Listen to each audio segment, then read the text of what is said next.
অন্তর্বর্তী সরকারের সাবেক প্রধান উপদেষ্টা ডক্টর মোহাম্মদ ইউনূসের বিরুদ্ধে রাষ্ট্রদ্রোহের অভিযোগ এনে মামলার হুঁশিয়ারি দিয়েছেন বাংলাদেশ মুসলিম লীগের সভাপতি ও সুপ্রিম কোর্টের সিনিয়র আইনজীবী মোহসিন রশিদ।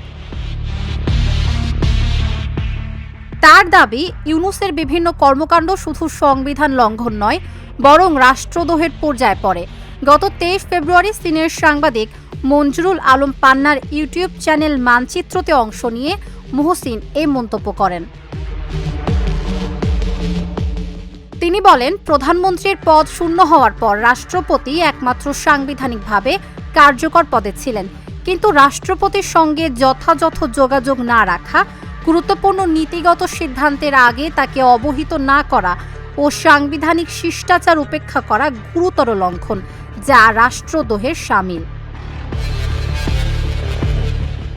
তিনি অভিযোগ করেন, রাষ্ট্রপতিকে তার সাংবিধানিক দায়িত্ব যথাযথভাবে পালন করতে দেওয়া হয়নি ও তাকে মানসিক চাপে রাখা হয়েছে।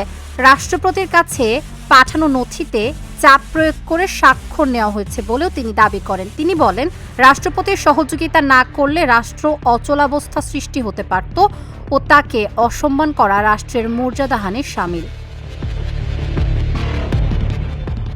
এই আইনজীবী বলেন, প্রেস উইং অপসারণ, বঙ্গভবনে ঘেরাও ও রাষ্ট্রপতিকে অপসারণের চেষ্টা, এসব ঘটনা রাষ্ট্রীয় শিষ্টাচার বিরোধী কর্মকাণ্ড ছিল। এসব ঘটনার সঙ্গে ডক্টর ইউনূসের সম্পৃক্ততা বা নীরব সমর্থন ছিল কিনা তা খতিয়ে দেখতে তদন্ত কমিটি বা কমিশন গঠনের দাবি জানান তিনি। ইউনূসের নেতৃত্বাধীন উপদেষ্টা পরিষদের কয়েকজন সদস্যের বিরুদ্ধেও তদন্তের আহ্বান জানান মোহসিন রশিদ। তিনি বলেন, রাষ্ট্র কোনো খেলার বিষয় নয়, রাষ্ট্রের ক্ষতি হয়েছে কিনা তা নিরপেক্ষভাবে অনুসন্ধান করা প্রয়োজন। সংবিধানের 106 অনুচ্ছেদ চ্যালেঞ্জ করার প্রসঙ্গ তুলে তিনি জানান, এ বিষয়ে তিনি আদালতে গেছেন ও রায়ের সার্টিফাইড কপি চেয়েছেন। কপি হাতে পেলে তিনি রিভিউ করবেন। ভবিষ্যতে যাতে কোনো অসাংবিধানিক অন্তর্বর্তীকালীন সরকার না আসে সে বিষয়ে সতর্ক থাকার কথাও বলেন তিনি। সরকার যদি কোনো তদন্ত কমিটি গঠন না করে তবে তিনি নোটিশ দিয়ে নিজেই মামলার উদ্যোগ নেবেন ও ডক্টর ইউনূসকে পক্ষভুক্ত করবেন বলে জানান মোহসিন রশিদ।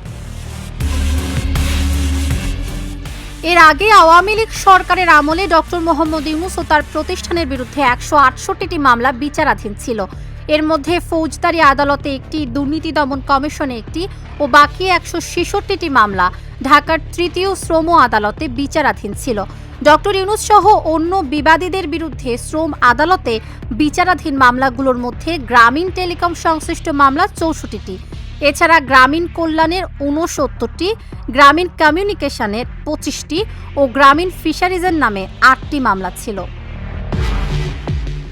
তাবাসসুম সেজুথি, ঢাকা জার্নাল।